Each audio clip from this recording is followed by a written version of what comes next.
व्यक्ति को भी एड्स हो जाता है, उसका शरीर दीमक की भांति चलना शुरू हो जाता है, अपने आप को धीरे धीरे खत्म होता चला जाएगा और 3 वर्षों में इसकी मृत्यु हो जाएगी। ऐसा व्हाइट रहेंगे, भले वो चाहे इंडिया में चाहे, उनके बाल व्हाइट रहेंगे, उनकी जो आंखें होंगी, आंखें एकदम उज्जवल होंगी, त्वचा एकदम रूखी सूखी होंगी, व्हाइट होंगी, गुलाबी टाइप की होंगी और उनको धूप में रहना ज्यादा पसंद नहीं होगा। और दोनों में से किसी को भी एड्स है, चाहे मेल को एड्स है या फीमेल को एड्स है, अगर ये दोनों लोगों में से किसी एक को भी एड्स है, अगर ये लोग संभोग करते हैं, लैंगिक सहवास करते हैं, तो खतरा है कि यह फैल जाए। ठीक है, यह फैल सकता है, एक दूसरे में यह फैल सकता है और यह संक्रमित रोग के अंतर्गत आता है। प्यारे छात्र और छात्राओं, अगर आपको भी 2026 में बोर्ड एग्जाम देना है और आप लोग अपने तैयारी को बहुत ही बेहतरीन एकदम नेक्स्ट लेवल का बनाना चाहते हैं, तो मेरे भाई मैं आपको इस वीडियो में बायोलॉजी के चैप्टर 7 जो आपका 8 नंबर का होता है मेरे भाई, मानव स्वास्थ्य एवं रोग, इसका मैं इतने अच्छे से एक्सप्लेन करने वाला हूं, इतना अच्छे से आपको समझाऊंगा कि मेरे भाई एक एक बात आपको बिना रटे आपके दिमाग में सेव हो जाएंगी, इस बात की मैं गारंटी लेता हूं। और चैप्टर आपका मोस्ट इंपॉर्टेंट है और इस चैप्टर से जितने भी आपके इंपॉर्टेंट क्वेश्चन बन सकते हैं सब कुछ मैं कवर कराऊंगा। बस आपको क्या करना, आपको एक बार मुझ पर विश्वास करके आपको इस वीडियो में अंत तक टिक जाना है और उसके बाद मैं जो आपके अंदर कॉन्फिडेंस, आपके अंदर मोटिवेशन लाऊंगा, उसका जवाब ही नहीं आप लोग खुद देख लोगे। तो मैं बिना देर के भी वीडियो को शुरू करता हूं। ठीक है, इस टॉपिक को YouTube पर अच्छे छोने 4 घंटे में 5 घंटे में कवर कराया है, लेकिन मैं आपको इतने कम शब्दों में इतने बेहतरीन ढंग से कराऊंगा कि शायद आपने ऐसा पहले ना पढ़ा होगा। तो शुरुआत करते हो। ठीक है, देखो मानव स्वास्थ्य एवं रोग बायोलॉजी का 7वां चैप्टर जो आपको 8 नंबर देने वाला है। सबसे पहला जो इसमें हेडिंग आता है वह हमारा था स्वास्थ्य। स्वास्थ्य क्या होता है, स्वास्थ्य की सही डिफिनीशन क्या होती है, क्या आप लोग रोगों से मुक्त हो, क्या आपके पास कोई रोग नहीं है, यही होता है स्वास्थ्य। मनुष्य का डिफिनीशन नहीं मेरे भाई। देखो WHO के अनुसार, ठीक है, WHO के अनुसार अगर आप लोग शारीरिक रूप से, मानसिक रूप से और सामाजिक रूप से स्वस्थ हो तो ही आप लोग स्वास्थ्य पुरुष, स्वास्थ्य मनुष्य के श्रेणी में आओगे। ठीक है, अब इस शारीरिक रूप से क्या होता है, शारीरिक रूप से यानी कि आपके बॉडी के सारे पार्ट काम कर रहे हैं या नहीं कर रहे हैं, आपके सभी अंग अच्छे से कार्य कर रहे हैं या नहीं काम कर रहे हैं, आपके जननांग स्वच्छ हैं या फिर नहीं स्वच्छ होते हैं, वही है हमारा शारीरिक रूप से आपका स्वच्छ होना। अगर आप लोग शारीरिक रूप से स्वच्छ हो, अगर आपके बॉडी के सभी पार्ट अच्छे से काम कर रहे हैं, आपके जननांग स्वच्छ है, तो ही आप लोग WHO के अंतर्गत आ सकते हो। अगर आप लोग मानसिक रूप से कमजोर हो तो भी आप लोग WHO के अनुसार मतलब स्वच्छ व्यक्ति की श्रेणी में नहीं हो। आपको मानसिक रूप से भी एकदम मजबूत होने की जरूरत है कि नहीं आप लोग छोटी छोटी बातों को लेकर चिढ़ जाओ, आप लोग अगर ओवर थिंकिंग करते हो, अगर आपका मानसिक संतुलन ठीक नहीं है तो भी आप लोग WHO के अंतर्गत नहीं आने हो। यानी कि आपको WHO स्वस्थ पुरुष के व्यक्तियों की श्रेणी में तभी रखा जाएगा जब आप लोग शारीरिक रूप से, मानसिक रूप से और आप लोग सामाजिक रूप से भी स्वस्थ हो। सामाजिक रूप से मतलब जहां पर आप लोग रहते हो, जिस तरह से आपका समाज है, आपके सोशल में, आपके क्षेत्र में आपका कुछ रिस्पेक्ट है या नहीं है, क्या आपका वहां पर अच्छा खासा नाम है। अगर आप लोगों के ऊपर कोई कलंक लग चुका है, चोरी का, बेईमानी का या आपके चरित्र पर कोई दाग लग चुका है, तो भी आप लोग WHO के अंतर्गत नहीं आते हो। इससे साफ पता चलता है कि आप लोगों को अगर स्वास्थ्य पुरुष की श्रेणी में आना तो आपका शारीरिक रूप से, मानसिक रूप से, सामाजिक रूप से तीनों प्रकार से पूर्णता एकदम कुशल मंगल होना चाहिए, तो ही आप लोग एकदम स्वच्छ पुरुष माने जाओगे। समझे। अब हम आते हैं रोग क्या होता है। रोग क्या होता है, रोग का मतलब होता है शरीर की समान अवस्था में जब कोई असमान परिवर्तन हो जाता है तो उसी को रोग कहते हैं। जैसे आप हो, कोई भी व्यक्ति हो, वह लगातार अच्छे से काम कर रहा है, जो उसका काम है वह अपना काम अच्छे से कर रहा है, लेकिन अगर यही स्थिति ऐसी आ जाए, जैसा कि कहने का मतलब ये कि अगर आप लोग अपना काम सुचारू रूप से करना बंद कर दो, अगर आप लोग कोई भी काम कर रहे हो उसमें आपका बॉडी, आपका शरीर आपका साथ नहीं दे रहा है, मेरे भाई आप लोग कोई काम कर रहे हो उसमें आपको अगर कमजोरी आ रही, आपको आलस आ रहा है, उस काम को करने में अगर आपका मन नहीं लग रहा है, तो आपके अंदर आपकी इम्यूनिटी सिस्टम जो है, प्रतिरक्षा जो तंत्र जो है वह कमजोर हो चुकी है और आप लोग रोग का शिकार हो चुके हो। तो इसी को कहते हैं रोग। अब रोग कितने प्रकार के होते हैं, रोग मेरे भाई मुख्य रूप से 2 प्रकार के होते हैं। पहला होता है जन्मजात रोग, और यहीं से आपके मोस्ट इंपॉर्टेंट क्वेश्चन शुरू हो चुके हैं जो कि बोर्ड एग्जाम में गारंटी के साथ यहां से आपके आते हैं। यहीं से आपके इंपॉर्टेंट क्वेश्चन शुरू हो गए हैं। तो आप लोग अपना पूरा ध्यान और फोकस के साथ वीडियो को देखना, और मैं गारंटी देता हूं आपको जिस तरह से समझाऊंगा आप लोग कंपेयर कर लीजिएगा किसी और चैनल से, ठीक है। तो देखो जन्मजात रोग क्या होता है। जन्मजात रोग यानी कि पता चल रहा है कि वे रोग जो जन्म से ही हो, वे रोग जो पीढ़ी दर पीढ़ी से चली आ रही हो, जो सदियों से चली आ रही हो, वे होते हैं जन्मजात रोग।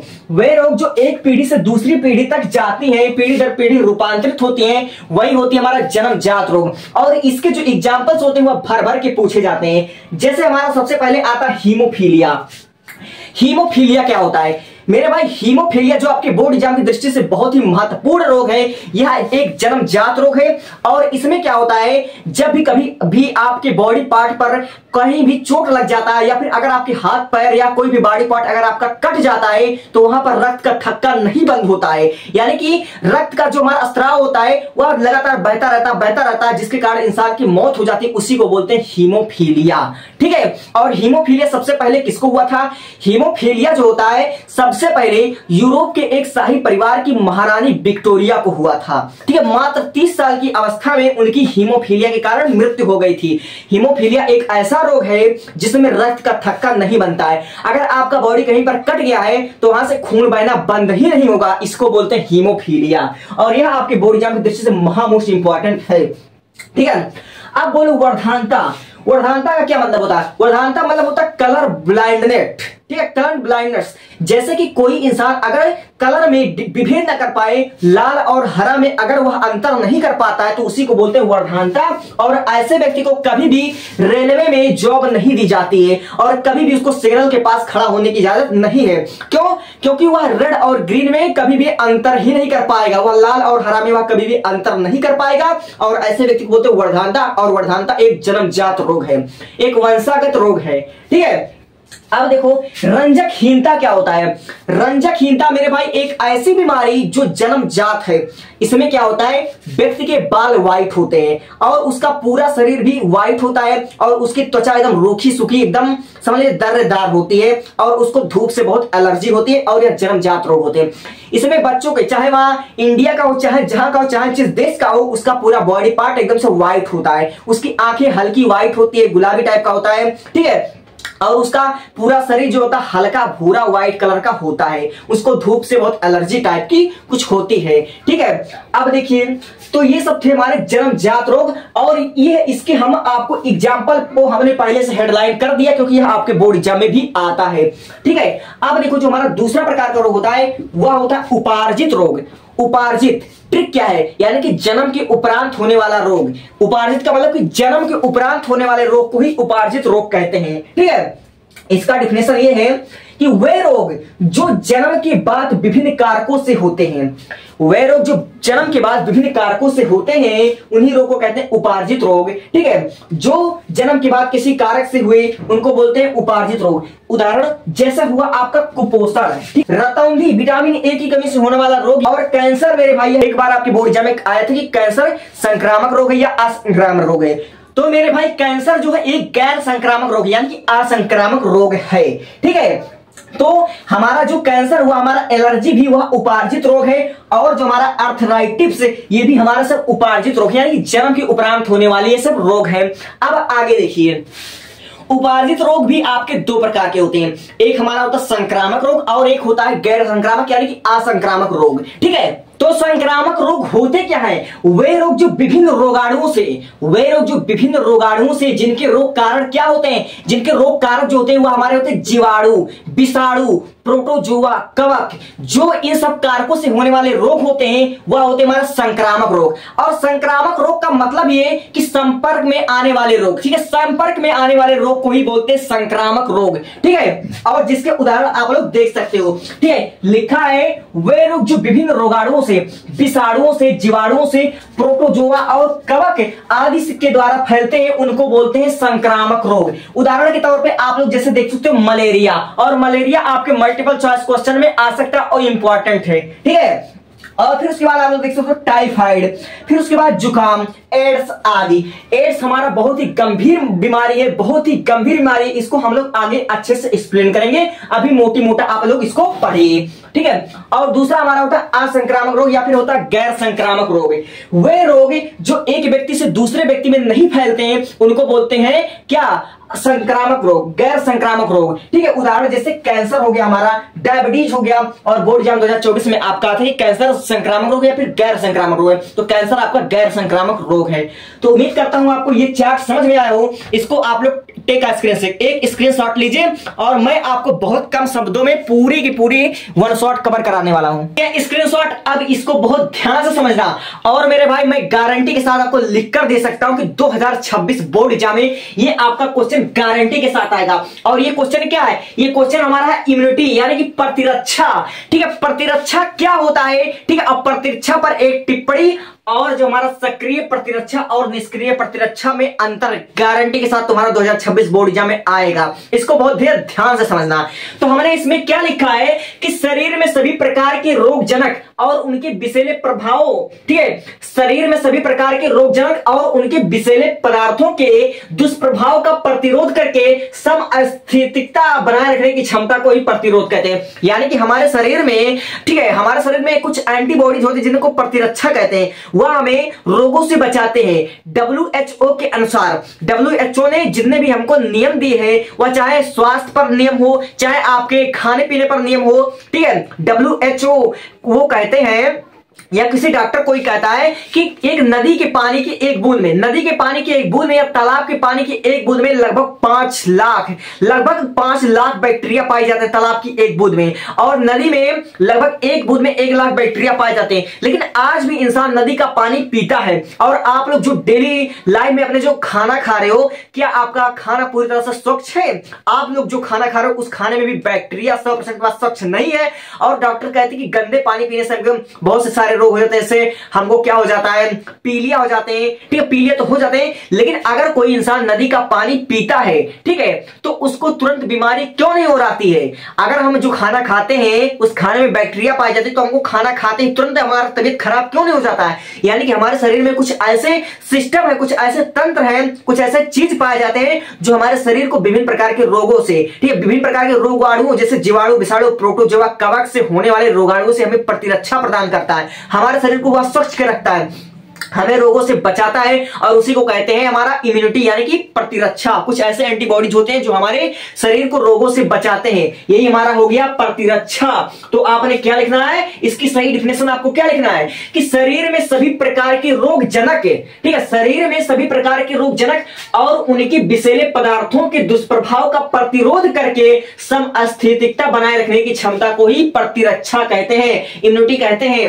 अब देखो, सक्रिय प्रतिरक्षा और निष्क्रिय प्रतिरक्षा में अंतर तुम्हारा 5 नंबर का एक क्वेश्चन है। और रही बात तुम्हारे नोट्स की, तो मैं एक टॉपर्स का नोट तुमको दे दूंगा, आप लोग कमेंट कर देना। समझो पहला, तो हमारा जो पहला अंतर है सक्रिय और निष्क्रिय में, सबसे पहला अंतर यह है कि शरीर की अपनी कोशिकाएं संक्रमण के प्रति एंटीबॉडीज विकसित करती हैं। सक्रिय प्रतिरक्षा में क्या होता है, इसमें शरीर की अपनी जो कोशिकाएं होती हैं वह रोगाणुओं से लड़ने के लिए, वह रोगों से लड़ने के लिए, जीवाणु, विषाणु और कवक, प्रोटोजोआ से लड़ने के लिए अपने शरीर में खुद का एंटीबॉडीज को विकसित करती हैं, ठीक है। अपने शरीर में एंटीबॉडीज को बनाती है रोगों से लड़ने के लिए। जैसे हमारे लार में क्या पाया जाता है, हमारे लार में टाइलिन पाया जाता है, लाइपेज पाया जाता है, जो हम कुछ खाते हैं उसमें से विषाणु को नष्ट कर देता है, कीटाणु को मार देता है। और हमारे आमाशय में भी एक अम्ल पाया जाता है जो भोजन में उपस्थित कीटाणु विषाणु को मार देता है और हमें क्या करता है, रोगों से बचाता है, ठीक है। इसी को बोलते हैं एंटीबॉडीज। ये हमारे शरीर में रोगों से क्या करता है,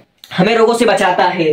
तो जो सक्रिय प्रतिरक्षा होता है, शरीर की अपनी कोशिकाओं, ठीक है, शरीर की अपनी कोशिकाओं द्वारा संक्रमण के प्रति एंटीबॉडीज विकसित करता है। और यही निष्क्रिय प्रतिरक्षा में क्या होता है, इसमें जो हमारा शरीर की कोशिकाएं होती है स्वयं एंटीबॉडीज को नहीं बना पाती हैं, इसमें अन्य जीव के शरीर, ठीक है, इसमें अन्य जीव में शरीर में विकसित एंटीबॉडीज के प्रभाव को समाप्त करने के लिए दूसरे जीव के शरीर में निवेशित करते हैं। यानी कि किसी और शरीर, किसी और मनुष्य के एंटीबॉडीज को निकाल करके किसी और के शरीर में डाल दिया जाता है। यानी कि जो हमारा एंटीबॉडीज होता है यह एक शरीर से दूसरे शरीर में निवेशित कर दिया जाता है, ठीक है। और सक्रिय प्रतिरक्षा में हमारा जो दूसरा अंतर है, सक्रिय प्रतिरक्षा में एंटीबॉडीज बनने में समय लगता है। हमारे शरीर में जो एंटीबॉडीज होती है उसको बनने में टाइम लगता है, ठीक है। और अक्रिय प्रतिरक्षा में तुरंत लाभ होते हैं, यानी कि जो हमारा अक्रिय प्रतिरक्षा होता है इसमें हमारा जो प्रतिरक्षा होता है इसमें एंटीबॉडीज तुरंत तो बनते नहीं, एंटीबॉडीज को एक इंजेक्शन के माध्यम से या गोली के माध्यम से, टीका के माध्यम से दूसरे के शरीर में प्रवेश करा दिया जाता है और मेरे भाई वह तुरंत लाभ मतलब दिखाने लगता है। अगर आपको कोई बीमारी तुरंत आप लोग इंजेक्शन लगवाओगे, अगर इंग्लिश दवाई जो आजकल जो अंग्रेजी दवाई है उसको खाओगे तो तुरंत लाभ आपको होने लगता है, ठीक है। और सक्रिय प्रतिरक्षा हानिकारक नहीं होते, जो हमारे शरीर में खुद का एंटीबॉडीज होता है वो हमारे लिए कभी भी हानिकारक नहीं हो सकता है।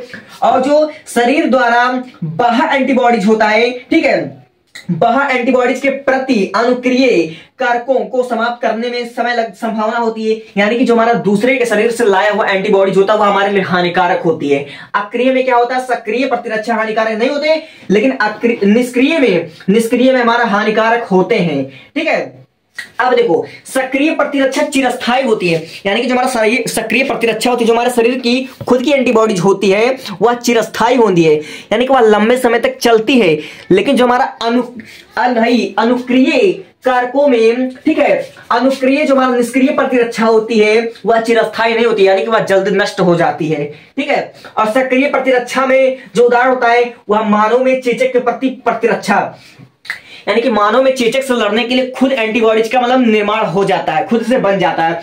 और इसमें जो हमारा निष्क्रिय प्रतिरक्षा में टिटेनस, काली खांसी, सर्पदंश आदि यह इसका उदाहरण है, यानी कि टीका के माध्यम से इस पर मतलब विजय पा जाता है। टिटेनस का इंजेक्शन आता है जो कि तुरंत मतलब प्रभावी होता है, आप लोगों ने लगवाया होगा, तो टेक का स्क्रीनशॉट और यह आपके बोर्ड एग्जाम में गारंटी के साथ आए। लाइक और शेयर ठोक दीजिए, महाकाल का लाइक और शेयर ठोक दीजिए। पूरा साल मेहनत करता हूं आपके लिए बेटा, ऐसा नहीं चलेगा, ऐसा नहीं चलेगा। आपके बोर्ड एग्जाम में एक महा मोस्ट इंपॉर्टेंट क्वेश्चन आता है जो इस साल भी 2026 में आएगा, और वह महा मोस्ट इंपॉर्टेंट क्वेश्चन है विषाणु द्वारा उत्पन्न एक रोग का नाम लिखिए।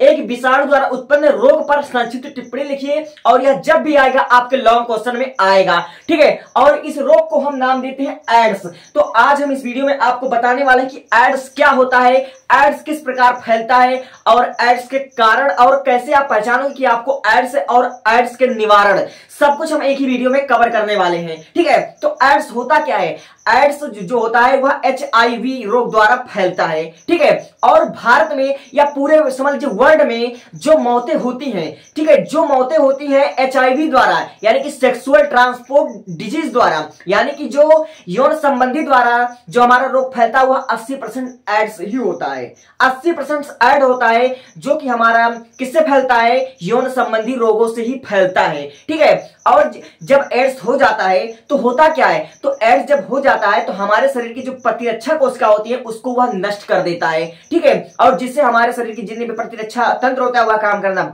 बंद कर देता है। और उसके बाद क्या, उसके बाद इंसान का शरीर एकदम से गलने लगता है, ठीक है। उसका शरीर समझ लीजिए एकदम से चालने लगते हैं। ये जो वायरस होते हैं, ठीक, ये जो विषाणु होते हैं वो हमारे शरीर को एकदम से चालने लगते हैं, दीमक की भांति चलते चलते हमारे शरीर को खत्म कर देते हैं और इंसान की 2-3 साल में मृत्यु हो जाती है। तो अगर आपके बोर्ड एग्जाम में आ जाए तो आप लोग क्या समझोगे, कैसे इसको लिखोगे, ठीक है। तो हमारा जो एड्स होता है, सबसे पहले तो आप इसका फुल फॉर्म जान लो। तो एड्स का जो फुल फॉर्म होता है वह होता है एक्वायर्ड इम्यूनो डिफिशिएंसी सिंड्रोम। अगर हिंदी में देखा जाए तो उपार्जित प्रतिरक्षा अपूर्णता संलक्षण सिंड्रोम होता है, ठीक है। आप लोग इसको कैसे लिखोगे बोर्ड एग्जाम में, आपने लिखना है कि एड्स का कारक ह्यूमन डेफिशिएंसी वायरस HIV होता है और यह एक RNA युक्त विषाणु है, ठीक है। HIV वायरस शरीर के T4 लिम्फोसाइट्स कोशिका प्रतिरक्षा तंत्र को नष्ट कर देता है, ठीक है। जो हमारा HIV वायरस होता है वह शरीर के T4 लिम्फोसाइट्स कोशिका प्रतिरक्षा तंत्र को नष्ट कर देता है, अतः हमारा शरीर क्षतिग्रस्त हो जाता है, ठीक है। हमारा शरीर क्या होता है, क्षतिग्रस्त हो जाता है। T4 लिम्फोसाइट्स रोगाणु के सामना करने में असफल रहती है और शरीर की प्रतिरक्षा तंत्र खत्म हो जाती है। और एक नंबर का आपका और क्वेश्चन आ जाता है कि एड्स जो हमारा होता है वह किस विषाणु द्वारा फैलता है, एड्स किस विषाणु द्वारा फैलता है, तो जो हमारा एड्स होता है वह रेट्रोवायरस द्वारा फैलता है, ठीक है। एक नंबर का क्वेश्चन यहां सर और एक नंबर का क्वेश्चन यहां आपके मल्टीपल चॉइस क्वेश्चन में पूछा जा सकता है। सबसे पहले बात, कि एड्स किस विषाणु द्वारा फैलता है। ठीक है, एड्स किस वायरस द्वारा फैलता है, तो एड्स जो होता है वो हमारा रेट्रो वायरस द्वारा फैलता है, रेट्रो वायरस द्वारा फैलता है। इंग्लिश में भी लिखा है, हिंदी में भी लिखा हुआ है। और दूसरा जो हमारा मल्टीपल चॉइस क्वेश्चन में पूछता है कि जो हमारा एड्स होता है वह हमारा उसका फुल फॉर्म क्या होता है, तो एक्वायर्ड इम्यूनी, ठीक है, डेफिशिएंसी सिंड्रोम होता है। और मैं बता दूं कि भारत में, इंडिया में जो सबसे पहला एड्स का जो पेशेंट पाया गया था, जिसको सबसे पहला एड्स हुआ था, वह हमारा पाया गया था 1986 ईस्वी में। इंडिया में सबसे ज्यादा एड्स से क्षतिग्रस्त, ठीक, इंडिया में सबसे ज्यादा जो पहला व्यक्ति था जो हमारा एड्स से संक्रमित था वह 1986 ईस्वी में पाया गया था। ठीक है, तो आपने एड्स के बारे में आपको इतना लिख देना है कि एड्स का कारक जो होता है वह ह्यूमन डेफिशिएंसी वायरस, यह आरएनए युक्त विषाणु है। एचआईवी वायरस शरीर के H4 लिम्फोसाइट्स को, उसका प्रतिरक्षा तंत्र को नष्ट कर देता है, अतः शरीर क्षतिग्रस्त हो जाता है। ठीक है, क्षतिग्रस्त हो जाता है। T4 लिम्फोसाइट्स रोगाणु के सामना करने में असफल रहती है और शरीर की प्रतिरक्षा समाप्त हो जाती है। ठीक है, और जो एड्स किस विषाणु द्वारा होता है, एड्स हमारा रेट्रो वायरस विषाणु द्वारा होता है। यह आपका एक नंबर यहीं से डिसाइड हो जाता है और गारंटी के साथ आएगा। ठीक है, और आप लोग यहां पर देख सकते हैं संचरण, यहां पर आप लोग हेडिंग डालकर आप लोग संचरण समझ लीजिए कि डालेंगे। ठीक है, यानी कि संचरण क्यों होता है रोग, कैसे पता चलता है कि हमको एड्स होगा, इसका कारण क्या है। ठीक है, कैसे फैलता है एड्स, तो एड्स हमारा किस प्रकार फैलता है जरा ध्यान दीजिएगा। लैंगिक सहवास अथवा संक्रमित व्यक्ति के साथ यौन संपर्क द्वारा। ठीक है, लैंगिक सहवास, ठीक है, लैंगिक सहवास यानी कि संभोग के दौरान, ठीक है, अगर आप संभोग करते हो, ठीक है, तो उसके दौरान आपको एड्स का खतरा होता है। लैंगिक सहवास अथवा संक्रमित व्यक्ति के साथ यौन संपर्क बनाने में, आप जिसके साथ, मान लीजिए आप अगर कोई किसी के साथ संपर्क बनाता है और दोनों में से किसी को भी एड्स है, चाहे मेल को एड्स है या फीमेल को एड्स है, अगर ये दोनों लोगों में से किसी एक को भी एड्स है, अगर ये लोग संभोग करते हैं, लैंगिक सहवास करते हैं, तो खतरा है कि यह फैल जाए। ठीक है, यह फैल सकता है, एक दूसरे में यह फैल सकता है और यह संक्रमित रोग के अंतर्गत आता है। अब देखो, पहला आपने जाना कि लैंगिक सहवास अथवा संक्रमित व्यक्ति के साथ यौन संपर्क द्वारा, यानी कि संभोग के दौरान, या फिर अगर आप किसी के साथ लैंगिक संपर्क बना रहे हैं और उस व्यक्ति को ही एड्स है, उस व्यक्ति में ही HIV प्लस पॉजिटिव हो, तो आपको भी एड्स का खतरा 90% है और फाइनल हो जाएगा। अब देखिए, संदूषित सिरिंज के प्रयोग से, संदूषित सिरिंज यानी कि कोई एक ऐसा इंजेक्शन जो आपसे पहले किसी और व्यक्ति को लगाया गया है। जैसे कि अगर एक ही सिरिंज से दो व्यक्तियों को अगर आप लोग सुई लगाते हो, तो अगर पहले वाले व्यक्ति जो HIV पॉजिटिव होगा, जिसको एड्स होगा, और उसके शरीर में गया इंजेक्शन अगर आपको लगेगा, तो आपको भी संक्रमण का खतरा 100% है।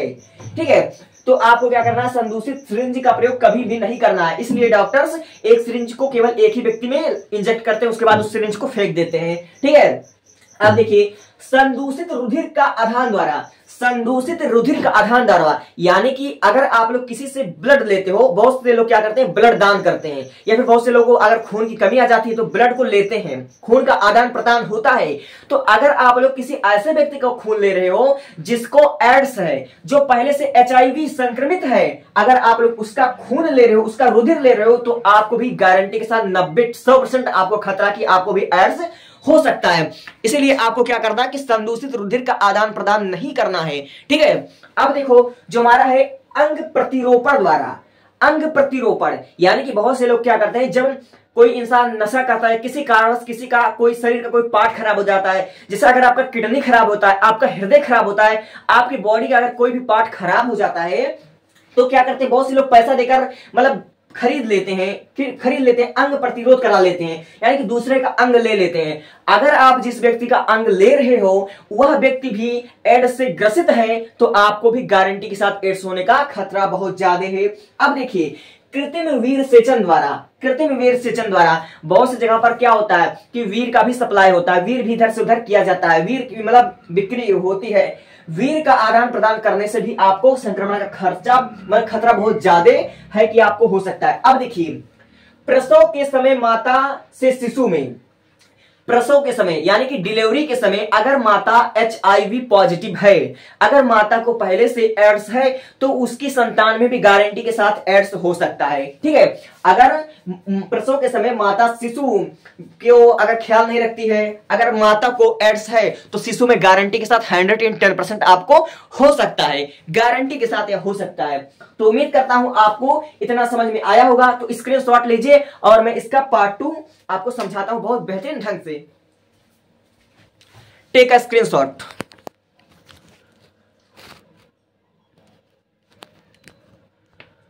अब देखिए इसका लक्षण, अगर किसी व्यक्ति को एड्स हो जाता तो उसका लक्षण कैसा होता है। देखिए मेरे भाई, अगर किसी व्यक्ति को एड्स हुआ है तो उसको रोगी को लगातार बुखार आएगा, कोई नॉर्मल बुखार नहीं, लगातार बुखार आना, यह एड्स के लक्षण हो सकते हैं। ठीक है, लगातार बुखार आना। और दूसरा हमारा लगातार दस्त आना। ठीक है, लगातार दस्त आना, एक बार दो बार अगर नॉर्मली हो गया तो वह एड्स का लक्षण नहीं है। ठीक है, अब देखिए शरीर का भार कम हो जाना। अभी अभी मैंने बताया ना, जिस व्यक्ति को भी एड्स हो जाता है उसका शरीर दीमक की भांति चलना शुरू हो जाता, अपने आप धीरे धीरे खत्म होता चला जाएगा और 3 वर्षों में इसकी मृत्यु हो जाएगी। ठीक है, तो शरीर का भार हमारा क्या होता है, कम हो जाता है, जिसको भी एड्स हुआ है। अब देखो लसिका गांठों में सूजन होना, यह एड्स का लक्षण है। और रात्रि में पसीना आ गया, जिस व्यक्ति को एड्स की प्रॉब्लम है उसको रात्रि में अक्सर पसीना आएगा, उसका मन एकदम से विचलित होगा। ठीक है, उसका मतलब मछलेगा मन, कहीं जी लगेगा नहीं, यह एड्स का लक्षण हो सकता है। ठीक है, अब आपने लक्षण देख लिया, अब इसका पहचान कैसे करेंगे, कि मतलब कैसे कंफर्म करेंगे कि हाँ पक्का एड्स ही है। तो इसका पहचान करने के लिए आपको क्या करना है, HIV पॉजिटिव से संक्रमित व्यक्ति को के रुधिर में उपयुक्त एंटीबॉडीज पाई जाती है। ठीक है, एंटीबॉडी तो सबके शरीर में पाई जाती है, लेकिन HIV पॉजिटिव से संक्रमित व्यक्ति के रुधिर में उपयुक्त एंटीबॉडीज पाई जाती है, उसको क्या होता है, सीरमी टेस्ट होता है। ठीक है, सर्जोटिकल टेस्ट होता है। ठीक है, वह सीरम द्वारा जांच के लिए उसको भेजा जाता है। कहां पर भेजा जाता है, एलिसा किट्स के प्रयोग द्वारा। ठीक है, एलिसा किट्स के प्रयोग द्वारा उसको जांच किया जाता है और यह कंफर्म किया जाता है कि व्यक्ति को एड्स है या फिर नहीं एड्स है। अब देखो उपचार, यानी कि एड्स के उपचार क्या है। तो मैं सबसे पहले आपको बता दूं कि एड्स जैसे बीमारी का कोई भी इलाज नहीं है। ठीक, एड्स जैसे बीमारी का कोई भी इलाज नहीं है और इस पर केवल क्या किया जाता है, कुछ मतलब सावधानियां बरतकर इसके प्रभाव को कम किया जा सकता है। तो सबसे पहला जो हमने लिखा है कि सहवास के लिए सावधानी बरतना चाहिए। सहवास के लिए यानी कि सेक्सुअल ट्रांसपोर्ट के समय, ठीक है, यौन संबंधी कार्यों में आपको क्या करना है, सावधानी बरतना है। यानी कि आपको क्या करना है, आप लोग उसका उपयोग कर सकते हो। ठीक है, इसलिए सहवास के लिए सावधानी बरतनी चाहिए, यानी कि गर्भ निरोधक गोली का, गर्भ निरोधक चीजों का आप लोग क्या करो, प्रयोग करो। और फिर उसके बाद देखो सभी व्यक्ति को एड्स से संबंधित ज्ञान देना चाहिए। आखिर स्कूलों में, ठीक है, आपके 10वीं में 12वीं में स्कूलों में एड्स संबंधी रोगों के बारे में ज्ञान क्यों दिया जाता है, ताकि आप लोग भी, हर व्यक्ति को एड्स जैसे एड्स संबंधित इतना हानिकारक, इतना घातक रोगों की जानकारी अगर मिल जाएगी तो वह व्यक्ति ऐसा गलती नहीं करेगा।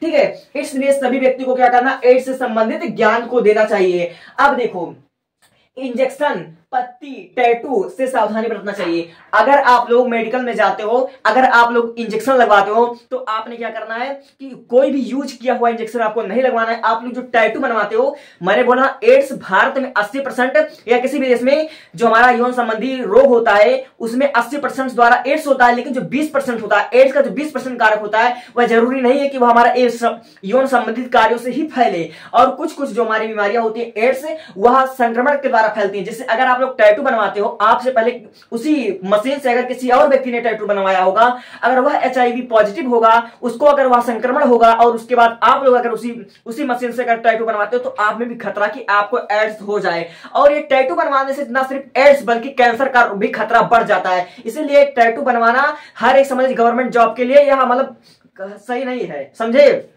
और फिर उसके बाद देखिए दाता की रुधिर का परीक्षण करना, यानी कि अगर आप लोग किसी को ब्लड दान करते हो या ब्लड उसका लेते हो, अगर आप लोग अपने बॉडी का कोई भी अंग दान करते हो या फिर किसी का अंग लेते हो तो उससे पहले उसका मतलब टेस्ट करना जरूरी होता है कि कहीं वह किसी रोग से ग्रसित तो नहीं है, वह HIV पॉजिटिव तो नहीं है, उसको एड्स है या फिर नहीं एड्स है। ठीक है, और एड्स जैसे घातक बीमारी का कोई भी परमानेंटली इलाज नहीं है। एड्स पे सिर्फ नियंत्रण पाया जाता है, लेकिन एड्स का कोई भी आज तक परमानेंटली इलाज है ही नहीं। ठीक है, thank you, thanks for watching.